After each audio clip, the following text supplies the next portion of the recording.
Hi guys, welcome to episode 1 of GTF Podcast.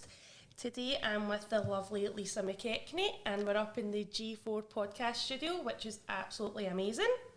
Thanks for tuning in, and I'm going to get Lisa to tell us a wee bit of her life story, but first of all she'll give us a background. Lisa. Hello Mandy, how are you? I'm great, Lisa. This is a different type of mic that you normally work with, isn't Oh, it? it sure is. See, if I was singing I would be fine, but I'm a wee bit nervous right now. Maybe you could give us a wee chant at the end. Oh, I don't know. We'll see how I'm feeling. Right, go for it, Lisa. Tell us about you. Okay.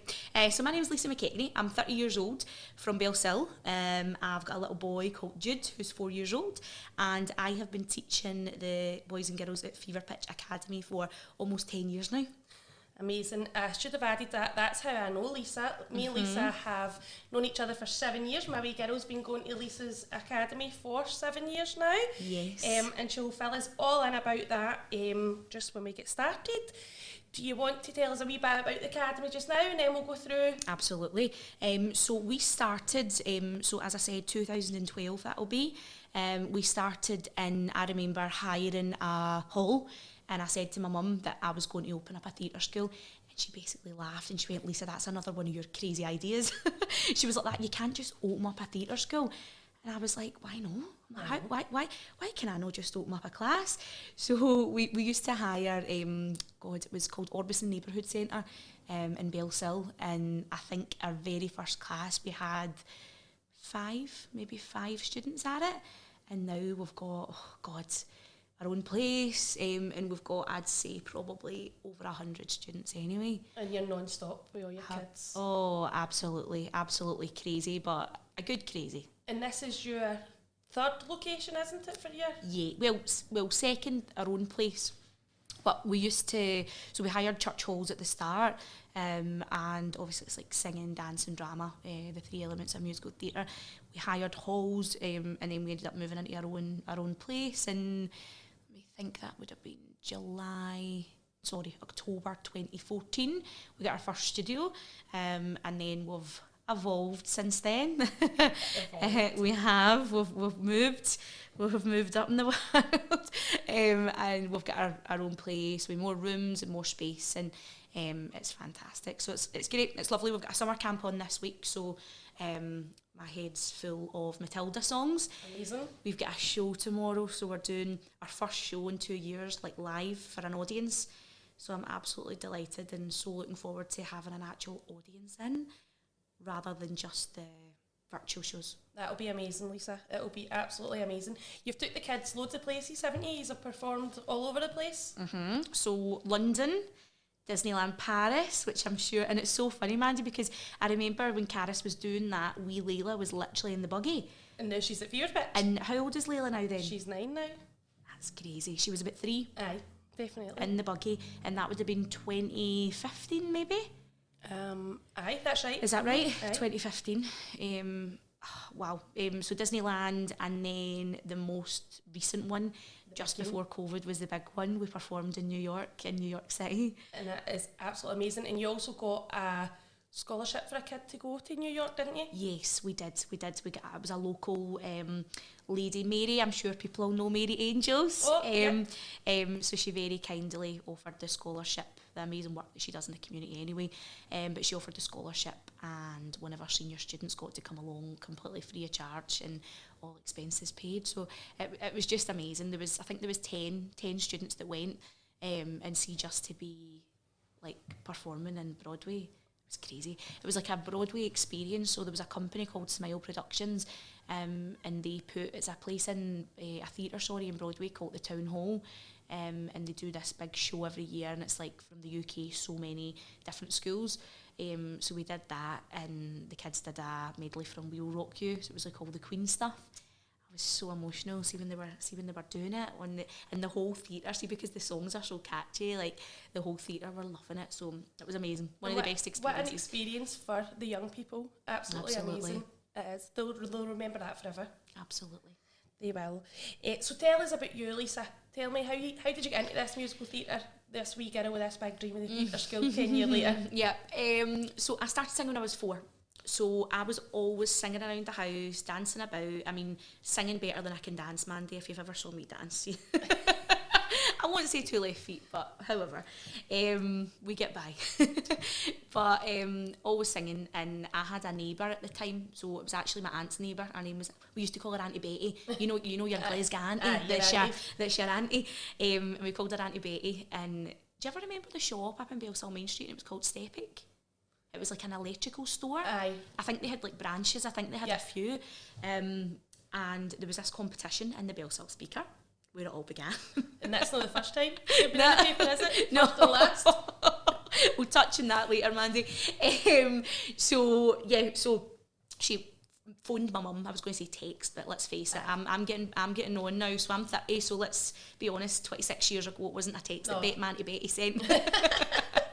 So she phoned my mum and she was like, Lisa, she's always singing, like there's this competition, a singing contest up the street. Up the street. So I had to go up to this wee store and stand next to like all like the washing machines and the microwaves and all that and belt out a tune for them.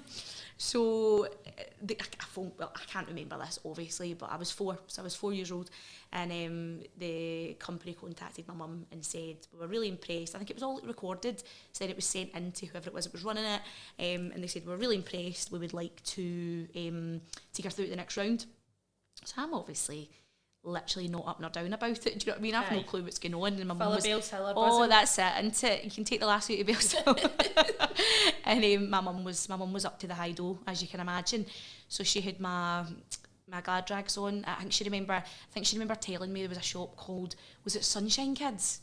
In Motherwell. See, a few people, hopefully people that are listening will maybe know this, but I'm sure it was Sunshine Kids, and you also had, can you remember What Every Woman Wants? Oh, I remember that. In Motherwell. Witherspoons now. Yes, exactly. And I loved it, and it was like, so your Christmas party outfit, wasn't it? And that was your good outfit that you got on, so I think I get the Christmas party outfit on.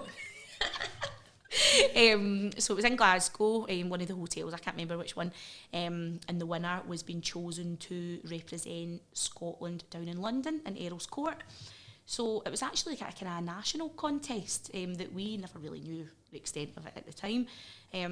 So we got in there, and my mum said her words to me were she was mortified because she walked in and all these kids were dressed like they were going to like a beauty contest, a pageant, whatever you call it. And she said that I'd walked in like with my wee bunches in and my wee tartan dress, had my wee for the sunshine, for whatever reason. So I sung, and I remember, I can actually remember it. There's like like the old videos. Actually, I would love to get it changed into a DVD for memories to be able to keep, but it was all recorded, and it was like my mum got me. My mum knows nothing, by the way, about like musical theatre, singing, anything like that. So I honestly don't know why it was my mum that taught me this stuff for this contest and how I managed to go on and actually do well in it. Sorry, mum. But so I went and she got me to, so this was my opening line, right? It was, my name's Lisa and I'm 4 and I'm going to sing 2 songs and a poem, right? Wow. So it was, wow, it gets better. So it was a poem by Rabbie Burns. She got me to a moose? It said, the moosey to the pussy. literally, the moosey to the pussy, let me into your wee hussy. It's a bit dodge. I'm not really sure you get away with it now, Mandy. But however, it was the moosey to the pussy poem, and then some Shirley Temple song, and I finished with I'm Leaving on a Jet Plane. I don't know if you remember that song, but my mum, that was what she taught me. That was our first and last, I'd say. Is your mum a chanter? No, she's not. My dad, I mean, they probably would like to think they like a wee sing song. But I think I recently actually only found out that my dad's dad, so my granddad, who I never met, he died before I was born. His sister was like quite, in her time, was like quite a, I don't know how famous or whatever like that, right. But she was quite a well-known singer. But we only got contacted recently on Facebook, and she's been writing, so if she'll probably listen to this, Louis Cleveley, and she's always sharing my stuff, so a wee hello to Louis. And it was her mum that was the singer, but we thought it was my mum's side because my granddad's mum was also a singer. So and you've just recently connected? Literally a few months ago. That's amazing, isn't it? It's good, isn't it? Aye, so good. They don't sing. They don't sing. So the competition, get through that stage. One, I remember my dad thought it was great. He won at the time it was a camcorder, it was called. Right? It was a camcorder. And and my mum said, like, she's get through here, and whatever. It was one person in the whole of Scotland. Amazing. And then I had to go down to London, Earl's Court, and it was televised. It was on GMTV. Brilliant. And it was Lorraine Kelly that presented it. Oh, that's good. Which is nice, a wee Scottish link, and she was questioning my Mousey to the Pussy. I remember she was questioning that on the stage, but it's quite funny because recently, I'll touch on it later on, but I sang with a gospel choir called Soul Nation, and we were doing I think it was the Riverside show last year, and she was presenting it, and I remember asking her and saying, do you remember doing that contest? Do you remember that Mousey yes, to the Pussy? the Mousey to the Pussy poem. But I did that, and I think I came fourth out of the UK, and as I said, my dad got this camcorder, which, by the way, every Christmas morning it was out, and I was coming down with my rollers in my head, with my pants over my head to keep them on. Everyone you've got a treat to see me getting up on Christmas morning with this camcorder, and they gave me like £100 to spend in Toys R Us, which I obviously thought was great. Grudgingly had to share it with my big brother. And that was the start of it. So every time after then, I was always like, Mum, if I seen a contest coming up or a competition or anything like that, I was like, I want to go in for that. That was me, I had the bug. Amazing. That is amazing. That must have been great for your confidence as well. Right, well, obviously I remember from watching the recording, I don't actually remember being there, do you know what I mean, because I was that young. But then, like, all the competitions and stuff that I'd done after it was fab, right? So I'm just trying to think of the other ones that I did. So do you ever remember Live and Loud? Aye, yep. You remember that? Aye. So when I was 14, so as I said, I always did any competition. There was North Lanarkshire Council used to run, remember, like, North Lanarkshire Singer of the Year, Writer of the Year, Aye. Dancer, all that. I used to go in for that, and a really funny story, actually. I was always up to something, and do you know what? You'll probably agree. Some things literally never change. Right. But I was always up to something. So I remember if you won the Singer of the Year or whatever, you weren't allowed to enter the next year. So I went in for Writer of the Year, and I won that. Oh, so you're quite good at writing as well? Well, I do like to write songs and stuff, so I do that. But I've always liked English and all that. But I just wanted to be up to something. Aye, so I couldn't get in for the singer, so I just went in for that. No, I wish I was a winner. So yes, done all of that, and then when I was 14, Live and Loud, it was really funny because my dad won the tickets. I wasn't even supposed to be going, and my dad had won the tickets at work. It was this fun day they were doing, and it was like pop a balloon, and if you had the prize in the balloon, you got it. And my dad came in and said, I've got tickets for this, do you want to go to it? And of course I'm like, well, that'd be great. It was like Daniel Bedingfield, Rachel Stevens, S Club 7, Blue, all that kind of thing. And I think there was 32,000 people there. So they had like a karaoke stage, and of course, me being me, I was like that, I want a shot.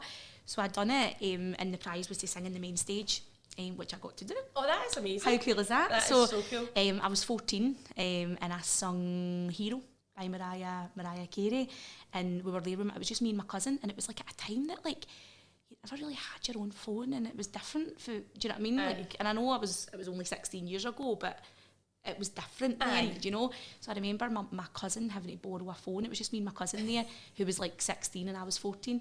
And she had to borrow a phone to phone my mum, and everybody was tuned in back home in the radio, because that's how they could hear it. Good.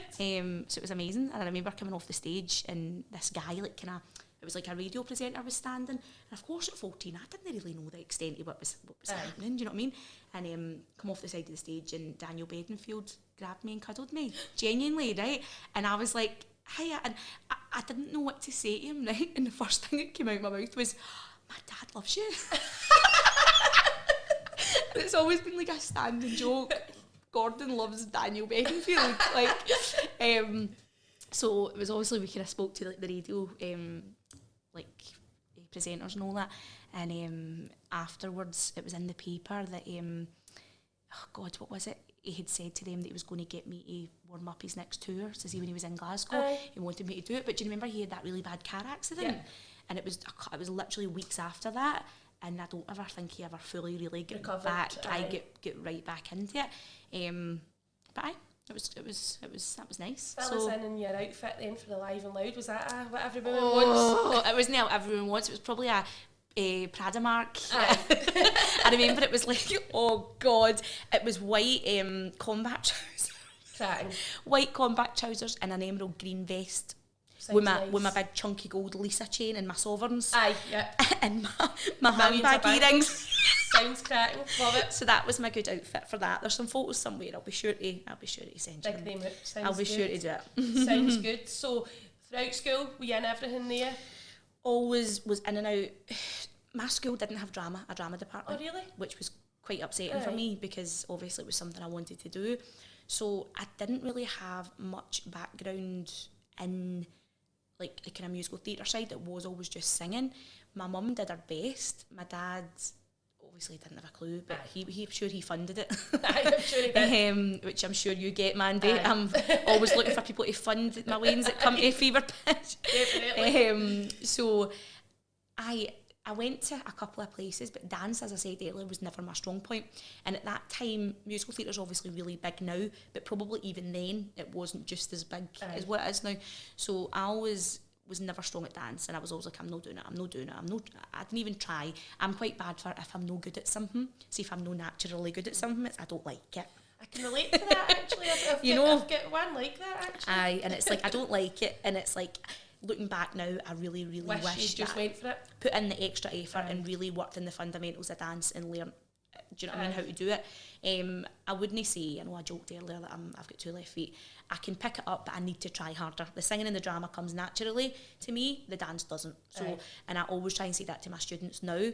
I'm like, you need to stick in, I get it, and it's going to be so helpful for you in later life if this is something that you want to do, to actually stick in it. All 3 elements, even if there's something that you don't like as much as the others. Yourself. So did all of that. Sorry, what did you ask me there? I was just asking about school. About school. So school never had any of that. As I said, Mum tried her best. One, she didn't really know how to help me. Just, you know what it's like if you just don't know, you've never had any experience in it. And 2, there was 3 of us, so total working class background. We never went without anything, but I think my mum always felt like if one was getting something, everybody had to get something. So I remember going to a school on a Saturday, and again it was the dance and the singing and the drama. It was 94 on a Saturday, which was quite a lot. And I didn't enjoy the dance, and I loved doing the singing and the drama. And eventually I just kind of said to my mum, it's no for me. I think I was in the back. I remember like my mum giving me like £20 on a Saturday to go and pay and I'm like, that's a lot of money then. That is a lot of money. Do you know what I mean? And I remember thinking, I hate taking that off my mum. And I do always remember at that point, and although I was maybe only like first, second year, I remember thinking like I would love, that was probably the first time I ever thought I would like to open up my own school, but have it like in the community and have it like affordable and accessible for people. And I know that I've got so many different students for different backgrounds. Absolutely. And I know that there definitely are some, maybe even people that don't drive, that maybe wouldn't be able to go somewhere if it wasn't for us being there. And it's on the main street. And I'd like to think that it's good value for money and things like that they're getting. So school, I never really did much, to be honest, and I hated music. I don't play any instruments, which again is something that I do regret. And yeah, I never really stuck in it. Music, I picked art instead of music.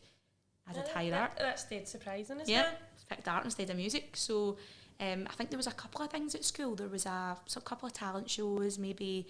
Do you ever remember the Super County show? Aye. Remember that? Yeah. And it was all the high schools did it. I remember doing that, but I always felt quite like, I wouldn't say let down with my school because they obviously just didn't have it at the time. But I did schools that have got the drama department and they've got everything. Do you know? And I always wished, I wish I had that. But everything happens for a reason. Exactly. So, and it's not held you back. Well, that's it. Very true. So when I had went to audition, so I had an old singing teacher that, and it was actually my wee granda, right? So God rest him. He passed away. I was 15. So.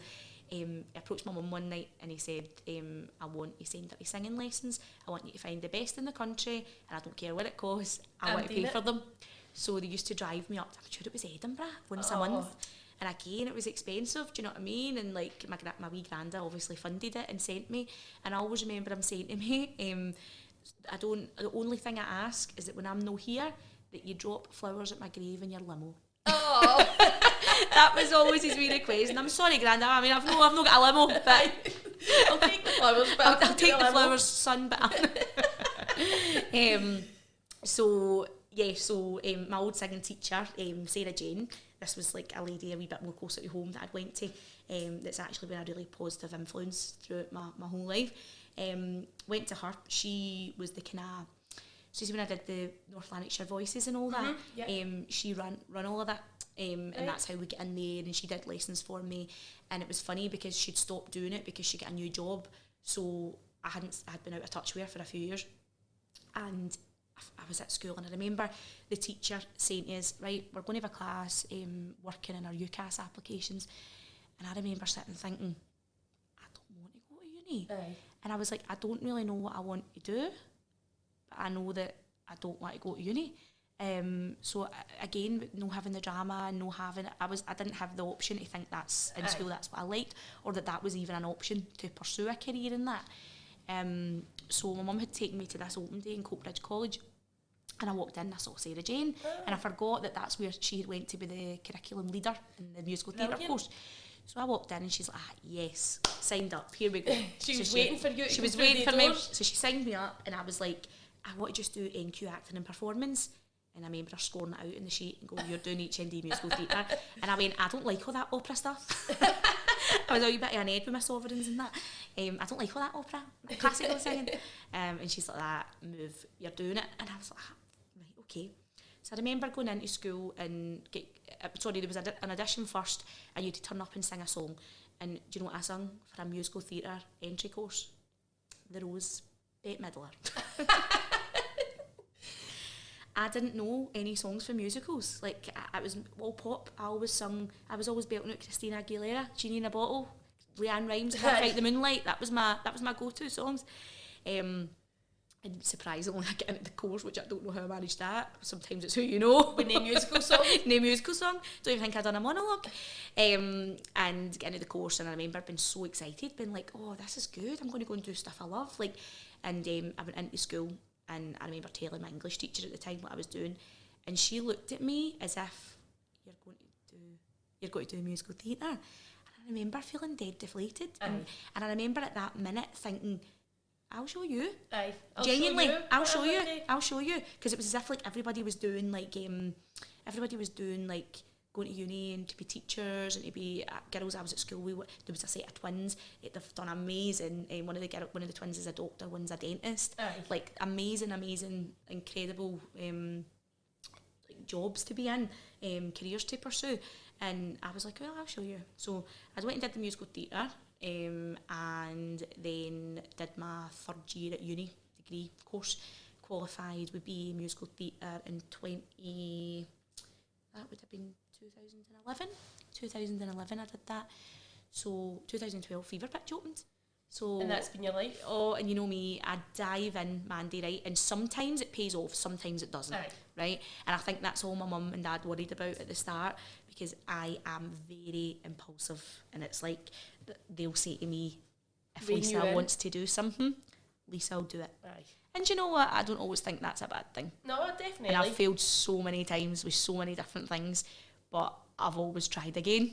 And you're not afraid to admit it. Well, that's it, and I think you can't be. So that was literally it, and then opened Fever Pitch, and it was always like still doing gigs, so sing with Soul Nation, gospel choir, do pantomimes with Inside Out Productions, or like we do like I've not done it in a while, obviously with the COVID thing. It's been an absolute nightmare for people like me, and businesses shut, and we were lucky and fortunate enough that we could operate online with the teaching kids. But the people in my industry that's full-time performers, it makes you feel sick. And then looking at the sites in Wembley, the Euros and stuff like that, and you think, right, okay, what's happening here? And you've got your wee group of wains that can't sing. Exactly, and we haven't been able to sing until just a few weeks. Literally, probably this week actually was the first we've sung, because group singing wasn't allowed.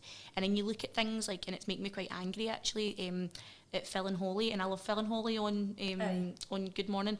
But it's like, in the did you see the photo on Facebook? And it was like one's at one end of the sofa and one's at the other. Yeah. And then they've took a selfie at the Euros, or wherever it was, they were there.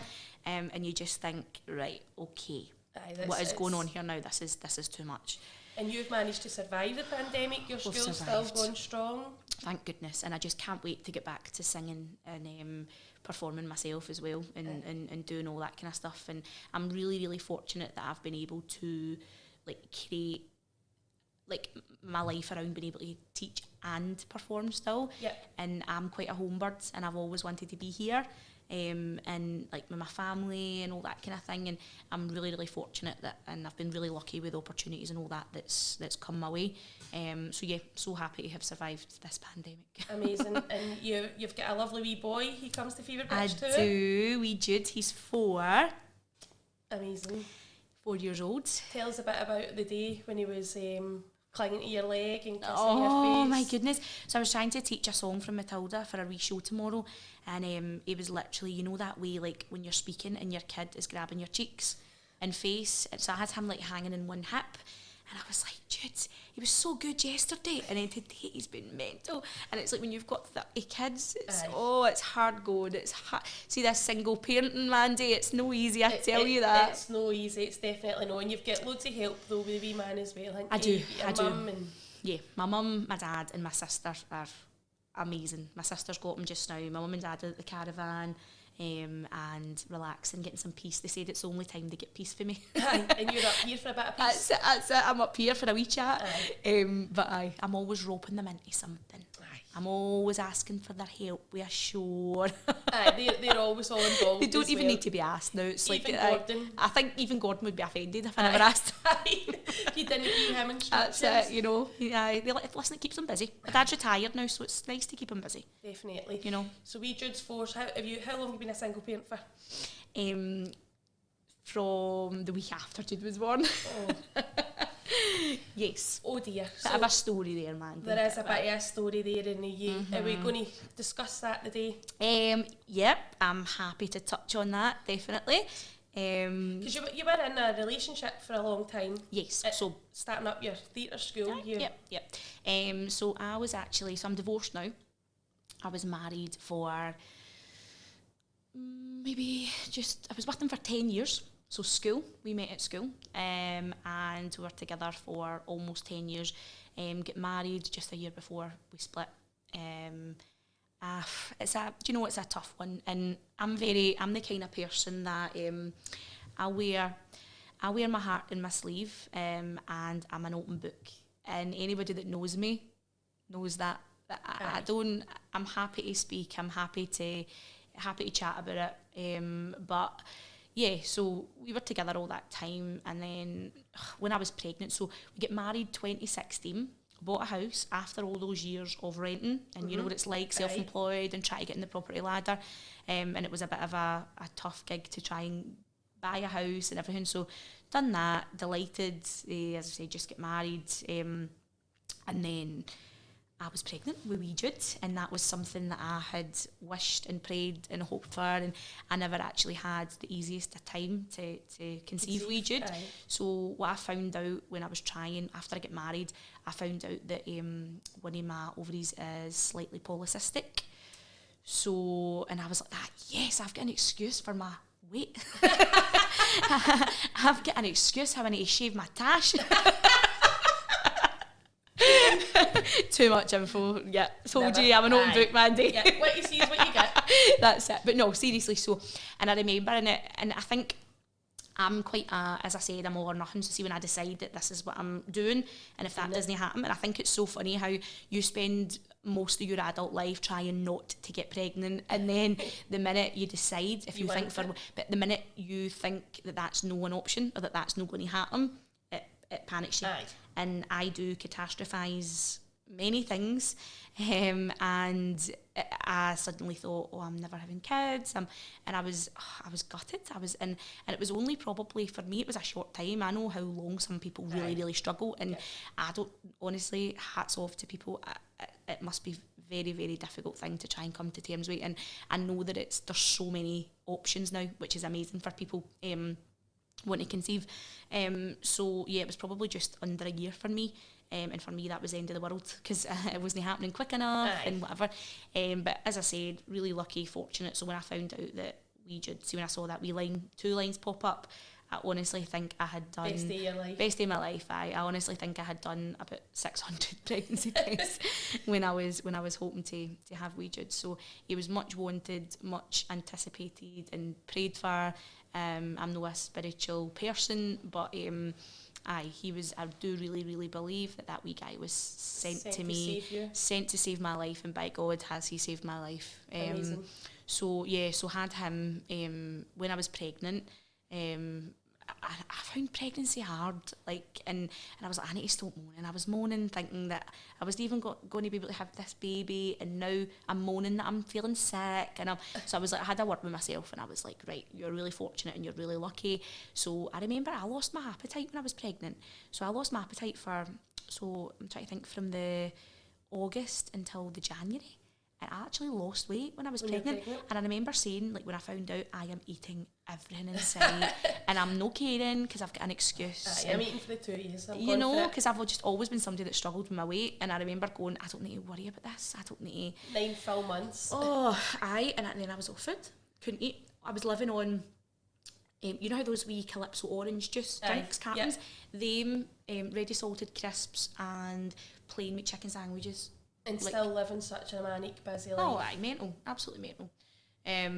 So yeah, end of my pregnancy, things were a wee bit strange, shall we say, at home and whatever, and you just kind of got that wee impression that something was off, something wasn't right. So yeah, I won't bore everybody with the gory details, but it's a really hard thing to find out that you've spent 10 years of your life with somebody, and that basically the whole time he was cheating on you. So yeah, I know more than 10 people that that's frightening. Oh, it's frightening. It's frightening. That must have had a huge impact on you, even still to the day. How do you trust people when you've grew up with this person for 10 years? I know. I'm working on it. I'm working on it, and I think that's all you can do.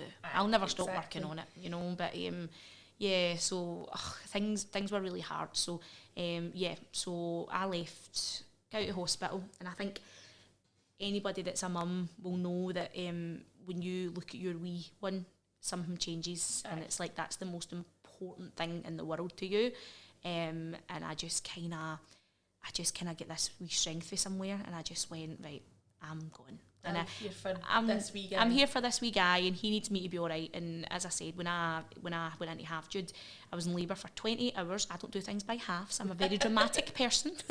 I was in labour for 28 hours. I had every pain relief method going. I ended up with an emergency section. Jude got rushed away. He'd swallowed meconium. So he was in intensive care. I woke up after I wasn't knocked out, but I just had that many drugs, much drugs, that I was out the game. 3 hours later, with them telling me that I had sepsis, that they were treating me for sepsis. You definitely are dramatic. Listen, that's the half of it. So treating me for sepsis, and I woke up and I was like, right, what does that mean? And they're like, oh, we're going to get you an antibiotics, or drips, whatever. And they said, this is really funny, they said, can you ever remember the NHS got hacked? All the computer systems? That was dead. Of course. Obviously. So they'd all been hacked, and they couldn't check my blood to check if they'd got it, or I don't really know. I was just caring about going and seeing this wee boy, and I was like, please take me down to see him. So I went and met him. He was all in his wee tubes and everything like that. But he actually done really well. But see, because he was like 8 days overdue. So see all the wee premies in their hot He was like big bear. He was massive. He was like a chubby boy. And wee Jude's tiny. You've seen him, he's very petite. He obviously takes it after me. Obviously. So he was in there for about 3 days. After we get out, something in me kind of just went, right, obviously nothing had been confirmed to me before I had my wee boy, cheating allegations and whatever, but a week after, I was walking on eggshells. and I just thought, right, I'm not okay. I need to feel, although this is about Jude, no me, I need to feel supported, and I need to feel loved, and I need to feel like somebody's got my back, and right now I don't feel like that. So where do you feel like that? In your mammy's. You know, and I went and I left my house. Wee Jude never ever got to sleep in his room in his wee nursery that we'd made for him, and it was emotional. You know, it was awful. And I think part of me probably left at that point thinking, right, this is a wee kind of wake up moment. Hopefully this guy's going to say to me, oh, I don't know what I've been thinking about here, and I love you, and come back, and that never ever came. And it was horrible. So I did really try my best, Mandy, to look at it and say, this person can still be a good dad. And for the first year and a half of Jude's life, I'd say that there was a relationship there, and I did try my best to put my differences aside and say, this is Jude's dad, and he deserves a wee chance here to, if he's going to add to his life, like anybody, grandparents, anything like that. If people can add to his life, then if it's going to be in his best interest, then we'll do it. Was that always easy? No. Did so many people tell me, why are you allowing this? And I did just try and look at it. Because that was it. I did, and I used to hate. So I remember we used to decide between us a Friday or a Saturday. He had him one week, I had him the next, and see that night I never had him. I've never been out as much in my life. I had to just go out, and I'm no big drinker. Keep yourself busy. Absolutely. So I was just out drinking probably more than I ever have. And I'm a new mum. Do you know what I mean? But I'm also a new adult that's single for the first time in my adult life. And do you think you were drinking to hide other emotions? Absolutely. I was devastated, and that's the thing. I've always struggled quite badly with my mental health, Mandy. Like even going back to when I was young, I know stories. My mum's told me stories about taking me to Blackpool when I was as young as 4, and she took me to the circus up the tower, and she said there was a leak in the ceiling. Right, and she had to take me home kicking and screaming because I said we were going to flood and we were going to die. Right, genuinely, right. And then the next night she took me to the whole ice show, and it was like fire, and I told her that we were going to get burnt. And honestly, and I've always been so from a young age, and I think nowadays, right, it's that people are so more accepting like anxiety and depression and like problems like that. Whereas then, I remember my mum, when I got to age 9, because I was such a worrier, my mum had stopped eating and all that because she had, honestly, and it sounds crazy, but for anybody that struggles with like anxiety or like kind of obsessive thoughts and all that, like I remember somebody told me about global warming when I was 9, and I thought this was the end of the world, that this was, and I stopped eating. I felt sick. I remember, and I felt physically sick, like because of it. And my mum took me to the doctors eventually, and she was like, "Listen, I don't think this is normal." Again, my mum had no clue what this was about, or she tried to help me in the best way she could, as she always has done with everything I've ever done. And they told her, the doctor, and this is, see, to say this out loud, it's actually disgusting, she's just got an overactive imagination. I really was struggling for a young age with anxiety and worrying, and I think nowadays as well, that's going to get, it's picked up more. Amazing. Like back then, that is probably still together.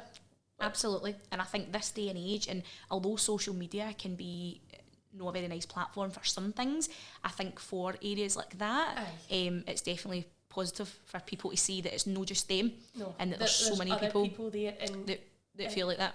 Reach out. Absolutely. So I remember always being a worrier, and again, I was always just told I was just a worrier. I was just an overactive imagination, and being 18, I remember being sent home from work and having to, for the first time, having to be put on a medication that probably so many people will be able to relate to. So citalopram, it was, and I've been on that ever since, and I'm nearly 30, and it's just helps me with my worrying, and if that's going to help me alongside, I've done counselling, I've spoke to psychologists, I've done probably more so in the past couple of years, but probably never had a very steady hand to start with, but yeah, I definitely learned how to control it all, and I went to kind of CBT therapies for learning techniques and whatever to keep all of that under control. And I think that's something that probably anyone that looks at me would never think that I struggled with that.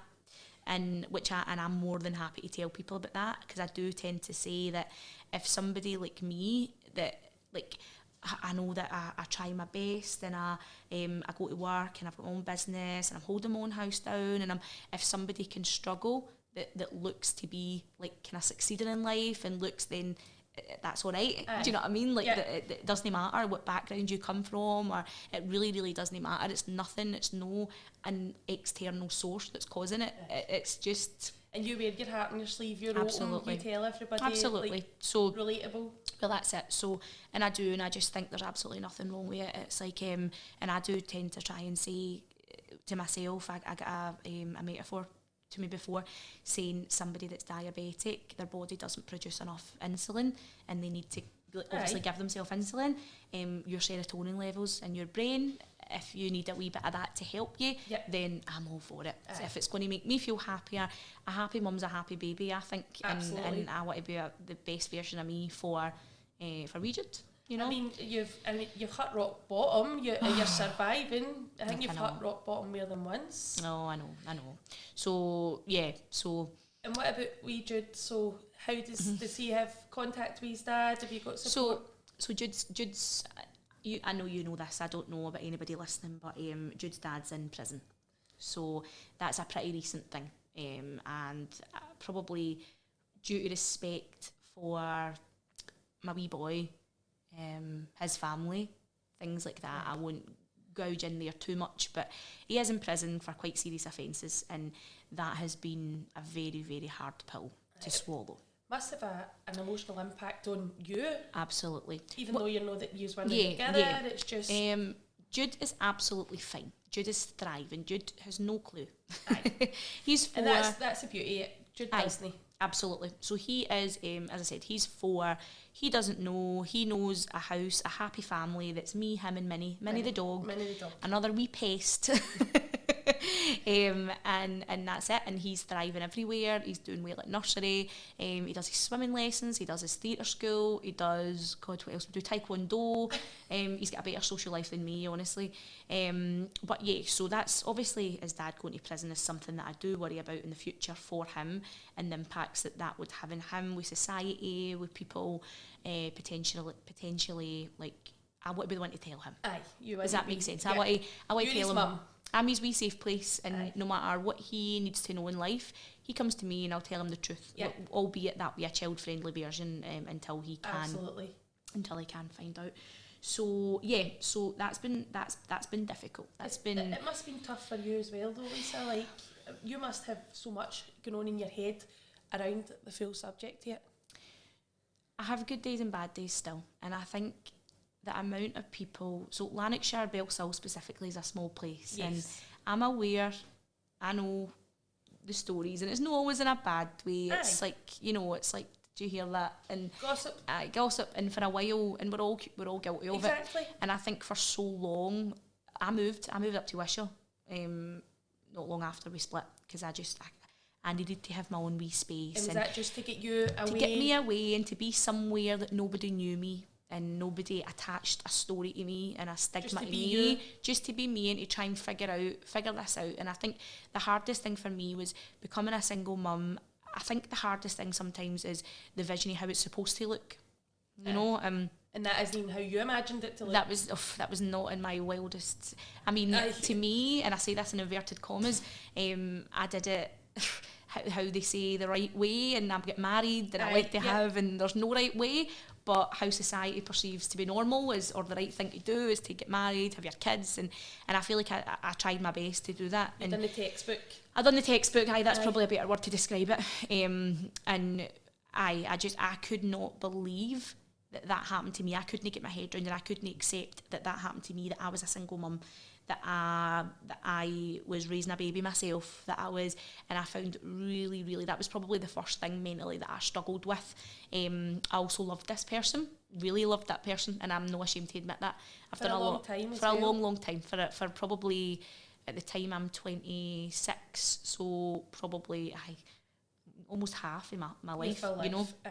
And grew up together. Absolutely. And it's just, sometimes things happened. I don't hate my ex-husband I feel so disappointed. And I've did a lot of therapy and counselling, and I think there's reasons why people don't just do things for no reason, and there's obviously events beforehand that build up to the way a person behaves and whatever, and I condone none of it, by the way, because it makes me feel sick. Yeah.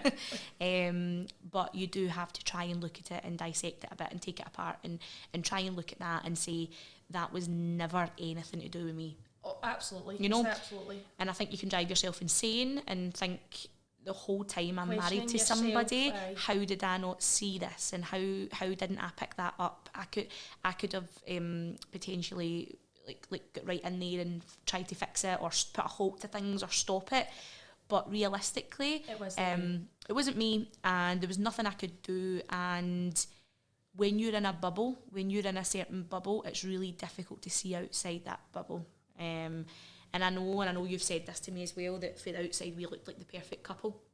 Exactly. And so many people said that. And again, that used to be quite hurtful when I heard it. Now it's not. Aye. But I used to, because I thought so as well. Exactly.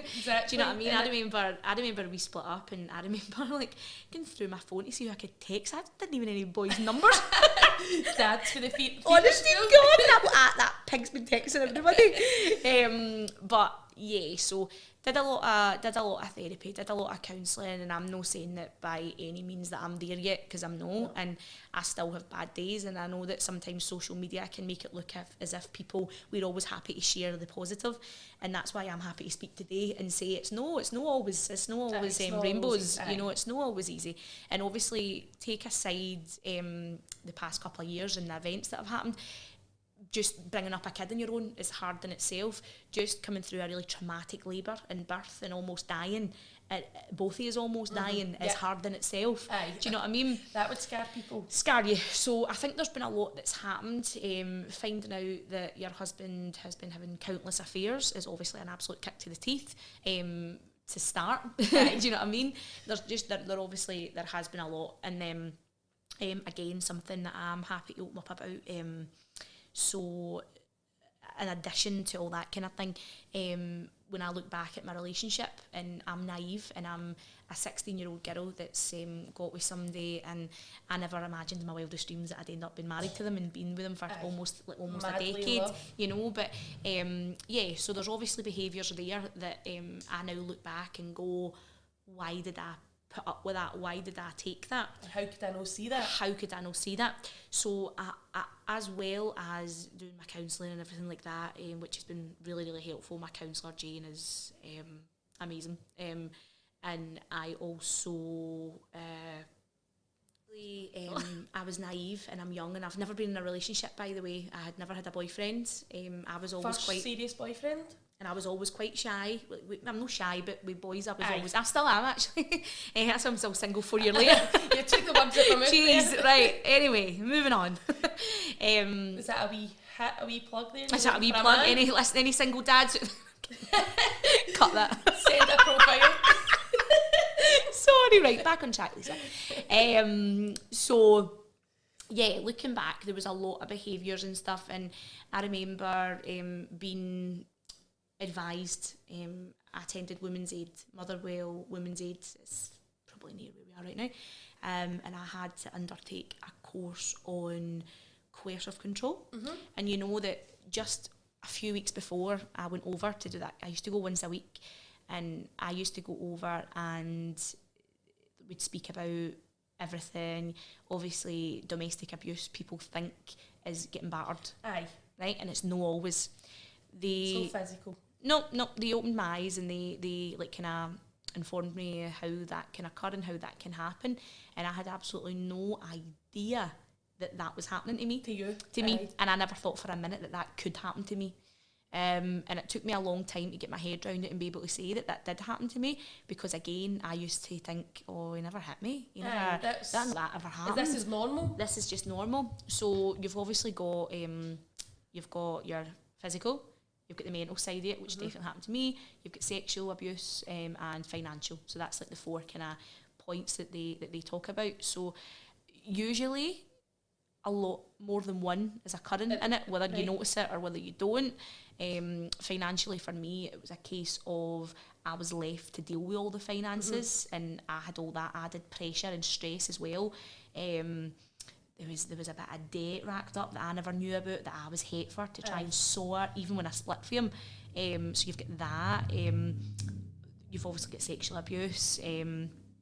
Physical, I was never hit, but mentally, it's really took its toll on me.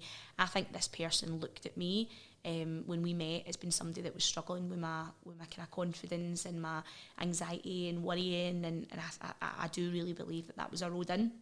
I believe that was a road in, and that was a wee soft spot to kind of get me. There. Yeah. So the kind of I'm trying. I just think that it's obviously a hard thing to speak about. Oh, absolutely. It's a hard thing to speak about. You're doing amazingly. Thank you. But it's a hard thing to speak about. But I'm really passionate about getting the message across that it can happen to absolutely anybody. And it's really easy, like I said, for other people to look in and be like, I wouldn't be having that, and how could that but you might not even know it's happening. You don't know it's happening. No. It's absolutely not an overnight process. Aye. It's something that's built up for a long time. Your trust first is taken. Then it's almost a case for me. The kind of anxiety was played on, almost to the extent that my kind of confidence was rock bottom. And maybe I didn't want to go and do these things for myself, or go and do, so I was kind of there, and I was kind of under that control. There was a couple of instances where I never ever knew, because people have asked the question and said, and I get it, people have asked the question, how could you not have known that you were being cheated on, right? And I get it, I do get it. Times 10. Absolutely, right? And I do get it. But when you're in that situation with somebody, you trust them so much that even the thought that might even be a possibility is mental. I remember waking up one morning and saying, I had a terrible dream last night. And he replied, who was I cheating on you with now? You see what I mean? Aye. That's an example. At the time, I was like, aye, all right, shut up. I have dreams that you cheat on me all the time. And he would say things like, you know everybody. I couldn't imagine. You'd find out that this is the kind of thing. And this was all going on. This was all going on. You've got things like, there was a song that used to be sung to me, Mandy. You know the song by Reds? All of these problems are all in your head. All of these problems are all in your head. A wee song. Well done. No, thanks. But no, that was something that, there's your song on. Like, it was like as if I was over dramatising. And this is just chit-chat. This is just chit-chat to me. This is just everyday life, and this was the kind of stuff that was like heavy on me. And you just get used to this. I just get used to it, and I just thought that that's normal. That's what goes on. That's what happened. There were times when I remember it was a case we would say, and I believed these beliefs were my beliefs. Aye. And they weren't. They're getting drummed into you. You just. So I've done a lot of soul searching to try and find out like what I think and what, because from 16, which is a crucial age when you're learning a bit about yourself, and to be so heavily influenced by somebody else's behaviours, that you just adapt to it and just narcissistic behaviours at that, you know.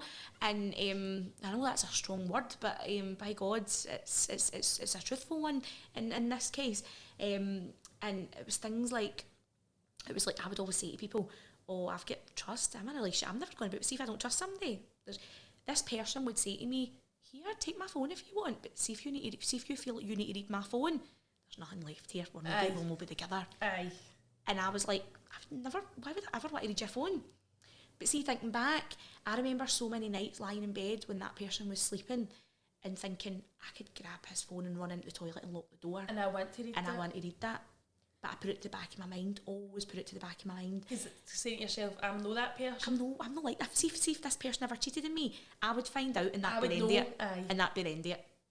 But it was situations like that that absolutely, I remember, as I said, I've always struggled with my weight, and I was doing really well at Slimming World, right? And I remember, I wish I could do really well at Slimming World right now, but unfortunately, I'm a total emotional eater, and I remember doing really well and starting to lose good bit of weight. And I was feeling good about myself. And every time I came into the house, there seemed to be food, junk food, so much junk food in my fridge, things that I loved, that this person knew that I loved. And I would be like, can you please, I'm trying so hard, like, and I'm feeling really good about myself. Probably to an extent, I was gigging at the time, I was singing, I was up in front of an audience, and I didn't feel self-conscious. I felt like I was happy in my skin, and these people don't tend to like that. They like you on the floor, they like you where they're under their clutches, and again, no realising that at the time. And I honestly remember, right, and this is horrible, I remember coming in one night and saying, he was eating whatever it was he was eating, and I was like, I don't want it. Like, just take, come on, have a bit. And it sounds like, it was just a wee laugh, right? Literally as a joking way, pinning me down and putting these snacks in my mouth, going, you want it, come on, have it. And I'm laughing and going, see you, like, what are you like? Like, move. He's such a pain. Like, really, that's not right. That is not right. That's not okay, And my mum, going back to that, my mum used to say to me, things like, he's dead rough with you. And I'd be like, we're just playing, carrying on. But she's like, he's hurting you. But it was a joke. Everything was a joke. Comments about, and this is the last I'll say on it, comments about my body, showing pictures of people, like, on his phone, right? And going, oh my God, this person really looks like you. And I would go, oh, let me see, thinking I'd a wee doppelganger somewhere. And I'd look and I'd be like, why are you saying that? Like, and it was like really unflattering, the most unflattering pictures that he could find. And I would be like, does my body look like that? And he'd go, oh, for goodness sake, see you're a nightmare, take a joke. So then you've got me that's feeling really underconfident and down and depressed and anxious, and because these wee seeds that were planted in my head over the space of almost a decade, I believed them. And do you know what? See, some of them I still believe them. I was actually going to say that too. Aye. So it's taken a long, long time for me to try and get over the whole situation. Will I ever 100% get over a situation like that? I don't know. It's a very unique. I don't know many with a similar story, I'll say. But I'm determined that I won't judge people based on his actions, and I'm determined not to believe that every person's the same. Although I do have problems with trust and trying to trust people, and even things like my mum, she'll laugh and she'll say, he's a cuddle, see if I'm upset, he's a cuddle, don't come near me. I hate cuddles. I'd never used to hate cuddles. You used to love cuddles? Yeah. And you think he cuddles? I just clam up a wee bit. I clam up a wee bit. So, but I do think that that's understandable, given the nature of the past. What a journey that's been. What a journey that's been. So here we are. I'm just taking each day as it comes. I have started writing a book. Amazing. How's that been good for you? Do you feel like you're getting your emotions out there, your thoughts out there? Is it emptying your insides? Literally. So I think that there obviously is so much there bottled up, and it's like, where does that go? Do you know what I mean? It's inside, and how do I get it out? How do I get it out? I've got like physical symptoms of anxiety through, and I don't even realise that I'm worrying, but it's almost like kind of post-traumatic with me, and it's like I get really quite bad, like pins and needles in my hands and my feet, and eye floaters, like, and it can all be caused by anxiety, but it's obviously just that total build-up of the adrenaline in my immune system that's absolutely rattling. So we take each day as it comes. The book, so many people said, as I've like kind of went deeper with friends and told them things, and they've said you should write a book, as I've told them things and bits and bobs, and I'm like, oh, I don't really want to read my book. But they're like, honestly, it would be interesting. It's a lot in a story. It's a lot to happen. And I've thought about it, and I was actually really inspired by, Sophie Grant. Yeah. So Sophie, actually, when I went to college and did musical theatre, Sophie did her acting and performance. Right. So we were in like the same course, not the same course, but the same kind of department. And Sophie's so lovely. And when I saw that she had done the book, which I loved, by the way, giving a wee plug, a Glasgow Kiss, everyone, if you can, if you want to read it. And it's just, and it is like, my eyes have been opened up to the modern dating world, right? I hate it. I've heard some of your stories in the modern dating world, so I don't think we could share them. No, Mandy, we'll keep them. We'll keep them for the fever pitch lobby. keep it for dance moms. Absolutely. But yeah, it's horrible, and it's just no a nice place to be. And I think, see, for somebody that had their life set out in front of them, I think I really do take it ill out as well, because I'm like, I just wanted to be married with my Wayne, and I was quite happy. And when you dated, you were 16? I was a Wayne. Aye. That was my first date. I ended up marrying the guy I went on a first date. Guys need to watch out with me, by the way. Maybe that's how you're struggling. Maybe that's what it is. Oh, cool. I reading her book, and it's amazing. Did you read it? Aye, I love it. Can't wait. So funny. Same, so funny. So anyway, I read that over Christmas, New Year. We went into another lockdown, and it was just obviously in my head of people saying, like, you should do that. I was bored. If you know Sophie, do you know what I mean? And I was like, I would love to. I've not even actually told her either that I've started doing it, because I'm still at the stage that I don't know what I'll do with it. Aye. If I would publish it, or if I would even do anything with it. It might just be therapeutic for me just to get that out there on paper. Out there, and you could burn it. Well, that's also a good idea. So I have literally I've like kind of 30 chapters, and I've done a quarter of the book. Amazing. So I've written a quarter of the book, but over the summer holidays, now that I'm off again, things have been pretty busy, been back at work, but I've kind of gave myself to the end of the summer holidays to get half of it done. Amazing. And then to the end of the year to do the rest. But I was having a really rough weekend. Was it not that weekend, the other one before? And my family were away to the caravan, and it was just me and Jude, and it's sometimes when he goes to bed at night and I'm sitting, and that's been 4 years I've been doing that for, and I was kind of sitting, do you know what, see, sometimes I'm absolutely on top of the world, and that's the truth. See, sometimes I think, I've got the best wee life, as I said, I went from, Mandy, losing my ex-husband ran the building that my studio used to be in, right, and I went from having to give that up, at the same week selling my house. I'd just had a baby. I went back to my mum and dad's, and they don't have a spare room.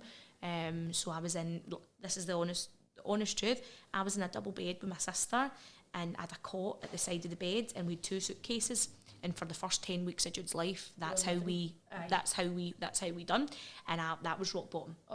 I remember days when I physically felt like the only reason I actually lifted my head off the pillow was because Jude cried to be fed. And that's what you were up against. That literally, and I just knew that during the night, because he needed fed, and that was the only reason I was up. And you've nowhere to go. You're in your mum's house. You're in one bedroom. Absolutely. Although it's your mum's house, Aye, it's never but my sister's next to me, and she's up for work the next day, and the baby's crying during the night to get fed, and I just went, I need my own place, and I was terrified. I was like so scared.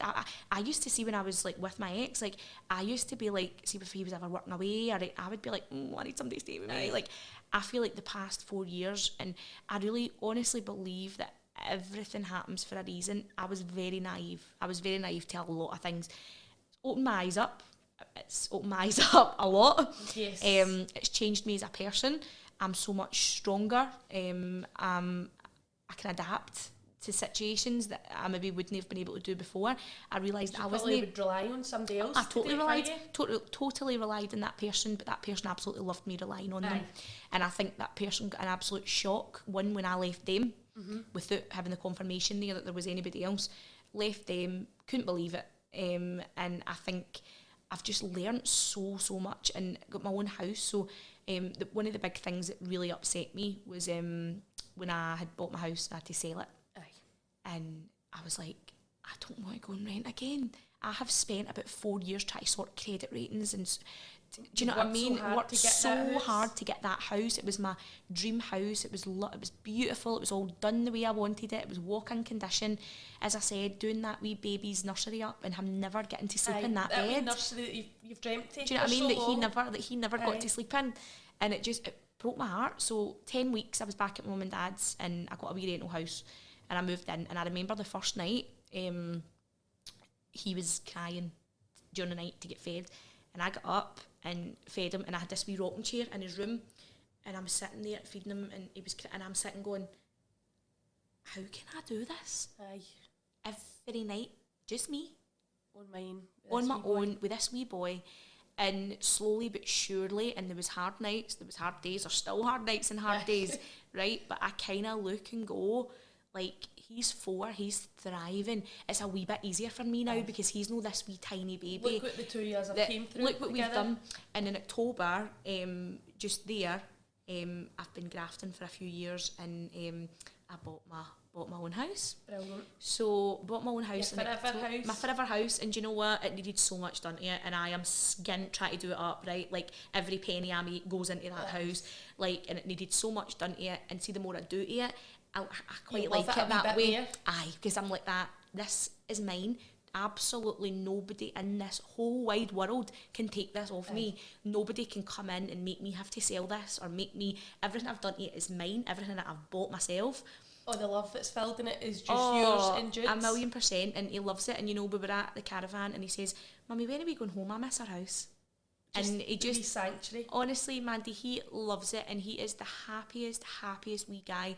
I just tell him, I tell him the truth. I tell him that he has got a dad, and I've showed him a picture of his dad, and he knows that. Well, he's obviously only 4 just now, but when he is old enough to know, he will find out, as I said, child-friendly versions of absolutely anything. When he is of a certain age, if my wee boy wants to meet that person, I think when you're a mum and you need to kind of make their decisions for their best interest until they're of a certain age, my wee boy will be given the option to meet or do whatever he likes or have a relationship or whatever. He'll get the whole picture, and I'll be there by his side supporting him in whatever he chooses, because that's not my decision to make when he's that age. But right now it is. Right now you're there to protect him, and I need to make sure he's ready and is of age to make these decisions for himself. Absolutely. So no, he's doing great. We've got a wee house. We've came for, so I was renting, see while I was saving up for my house, we were renting a 1-bedroom, so he was in the bed with me for like 2 years or something like that. It must be really hard if he's in his own room now. You must have been so attached to having him with you. See, when I say this boy still won't get out of my bed, Mandy. Oh, so he's still there. he has his own room. He has the jungle room that he was hoping for. And it was funny because we moved in. This year's like, big boys sleep in their own beds. And he was like, right, okay, mummy, can I fall asleep in your bed and you can lift me in? Right, he's a wee wido, honestly. See the patter that he comes away with. And I say, right, okay, that's a deal. So he falls asleep and I lifts him in. And halfway through the night, you hear the wee tiny feet running in, don't you? And he's like, mummy, I'm scared. And I bet you're quite happy though to have him jump like in aside you. See if I've not got him in my bed with me. I just think I'm very much so seeing life, right? Like I was always probably a person that felt like they had to have everything figured out and had to know what was happening next and what the next step was. See, now I would honestly say that the only way I can get through the events that you've been through, that I've been through, is taking each day at a time. And see if I can't take each day at a time, I take an hour at a time. Aye, wing it. I wing it. And do you know what? See the norm for what might be the right thing to do for your kids in terms of sleeping here, no eating sweets at this time. No, it goes out the window with me, and I'm happy to admit that. Aye, absolutely. I totally get that. Oh, absolutely. See, whatever we need to do, I decided a while ago that Jude, with everything that was going on, Jude had to fit into my life. Mm-hmm. I couldn't fit into his and work my life around about his. So it was a case of whatever we do on a daily basis. I mean, as I said, he's thriving, he's happy, he's more than fine. Oh, he is. And we do whatever works for us. And that's all I can do. And take on a day-to-day basis. Day-to-day basis, literally. My sister came from there and I was like, Caitlin, your nephew is annoying me. Take him. Give me peace. Honestly, and I love him. And do you know what? See, the minute I leave here, I'm like, I want to go and get Jude. Aye. Get excited. I miss him when he's literally no there for like half an hour. I'm like, I know, I'll just, so do you know what, I can't believe I said that. And come back and he can be as annoying as he likes and I won't even moan.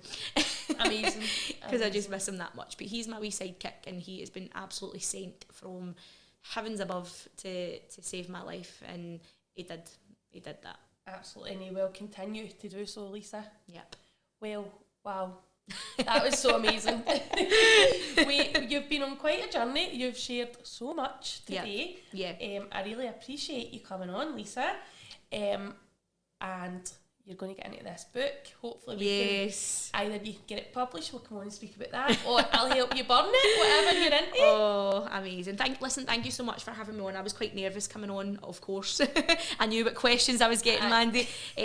But yeah, hopefully if I can maybe help one person that might be in a situation similar to kind of see maybe that's no right or that's then, I'll be happy. Amazing. Thank you so much, Lisa. Thank you so much. Thank you.